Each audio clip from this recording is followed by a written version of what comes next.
Allahumma shrah li sodri wa yassir li amri wahlul 'uqdatam min lisani yafqahu qawli. Assalamualaikum warahmatullahi wabarakatuh. A'udzubillahi minasyaitonirrajim. Bismillahirrahmanirrahim. Laqad nasarakumullahu fi mawatina kasiratin wa yauma hunainin iz a'jabatkum kasratukum falam tughni ankum syai'an wa daqat 'alaikumul ardu bima rahubat summa walaitum mudbirin. Uzina lillazina yuqataluna bi annahum zulimu wa innallaha 'ala nasrihim laqadir. Allazina ukhriju min diyarihim bighairi haqqin illa ayaqulu rabbuna Allah. Ya ayyuhallazina amanu zkuru nikmatallahi 'alaikum iz hamma qaumun ayabsutu ilaikum aydiyahum faqafa aydiyahum ankum wattaqullaha wa 'alallahi falyatawakkalul mu'minun. Wa qul ja'al haqqu wa zahaqal batilu innal batila kana zahuqan fasda bima tu'maru wa a'rid 'anil musyrikin inna akramakum indallahi atqakum hasbuna ma wajadna 'alaihi aba'ana. Qul innal mautal lazi tafiruna minhu fa innahu mulaqikum wa ma kana li nafsin antamuta illa biiznillah kitaban muajjalan huwa qadru salasati mi'atin dorbatin bisoyf taraktu fikum amroini ma intamasaktum bihima lan tadilu abada kitaballahi wa sunnata rasulihi.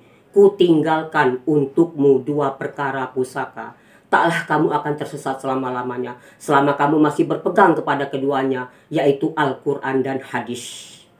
Hadirin rahimakumullah, izinkan saya dalam kesempatan ini untuk menyampaikan tausiah saya dengan mengambil tema elok-elok manyu barang, jangan sampai titian patah. Elok-elok dirantau orang, jangan sampai berbuat salah. Hidup di dunia ini jangan sampai berbuat salah supaya tidak mengalami mati sebelah.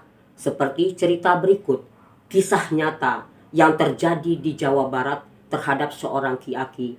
Ki-aki yang hanya punya moto, punya prinsip. Hidup ini adalah untuk berbuat kebaikan kepada sesama manusia. Cukup itu saja. Tidak pernah sholat ia. Selama hayat di kandung badan, sampai ia menjadi ki-aki begitu, ia tidak pernah sholat. Tapi dia sangat baik kepada para tetangga.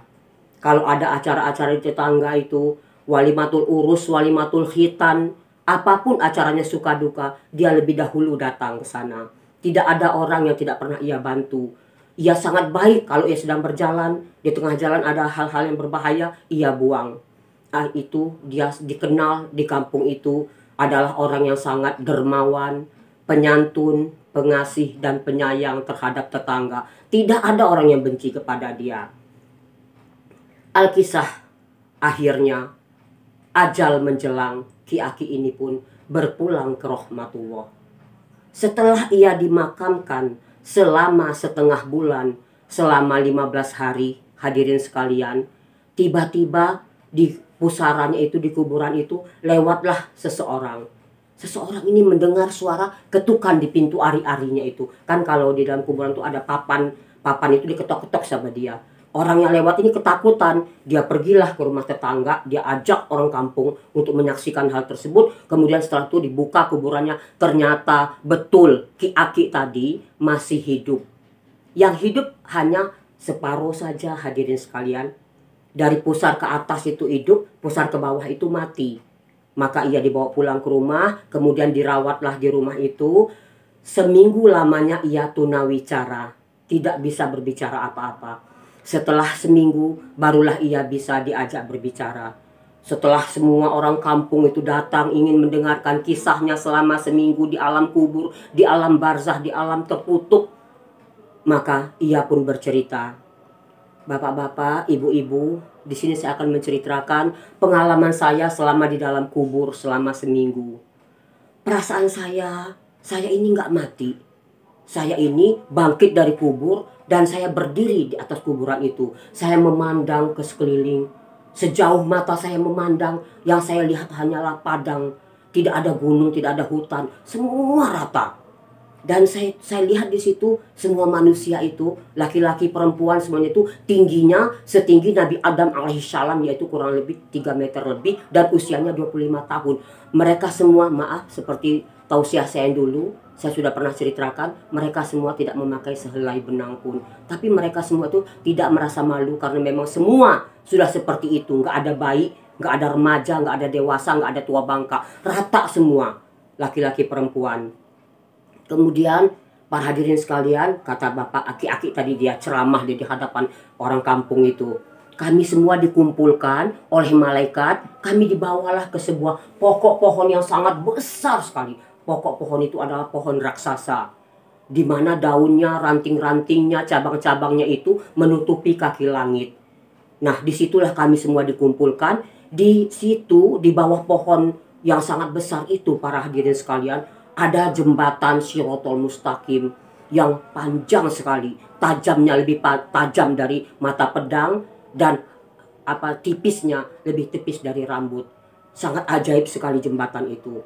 Yang paling mengerikan sekali jembatan itu, bapak-bapak, ibu-ibu sekalian, nggak ada pagernya. Kiri kanan tuh nggak ada pagar. Yang ada hanya kaitan-kaitan seperti mata pancing yang sangat besar yang selalu mengait-ngait orang yang lalu di jembatan itu, dikait-kaitnya sehingga berlumuran darah tubuh orang itu. Ada yang kena kakinya, kena tangannya, kena mukanya, dan lain sebagainya. Dan yang paling menyedihkan, udah deket dia ke jembatan Shirathul Mustaqim itu, tahu-tahu dia terjatuh ke bawah, sehingga terdengar suara lengkingan yang sangat mengerikan sekali.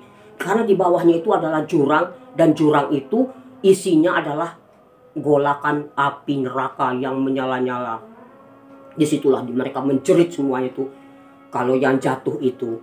Nah, itu jembatan Shirathul Mustaqim itu nggak seperti jembatan di dunia lurus, itu tidak. Dia mendaki, tekukan lurus, kemudian menurun. Itulah jembatan Shirathul Mustaqim itu, yang dimana di situ orang yang lewat itu jarang yang selamat. Tetapi ibu-ibu, katanya bapak-bapak, hadirin sekalian, ada segolongan orang itu yang cumaan dia ngomong gini, Allahu Akbar. Dia kemudian tangannya diginikan, dia terbang sampai di puncak bukit itu, di jembatan yang mendatar, yang mendaki tadi. Dia baca lagi, Allahu Akbar, sampai ditekukan yang menurun. Allahu Akbar, sampailah dia ke pintu gerbang surga.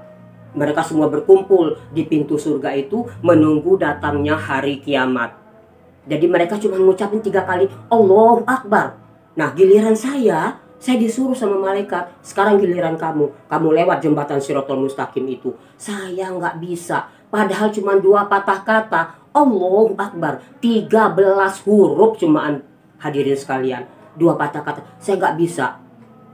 Akhirnya karena saya tuh tidak juga bisa mengucapkan begitu, saya jerit sekuat-kuatnya, saya gebukin dinding ari-ari itu. Nah, itulah terjadi, ada orang yang lewat mendengar suara saya, dan saya akhirnya sampai di sini.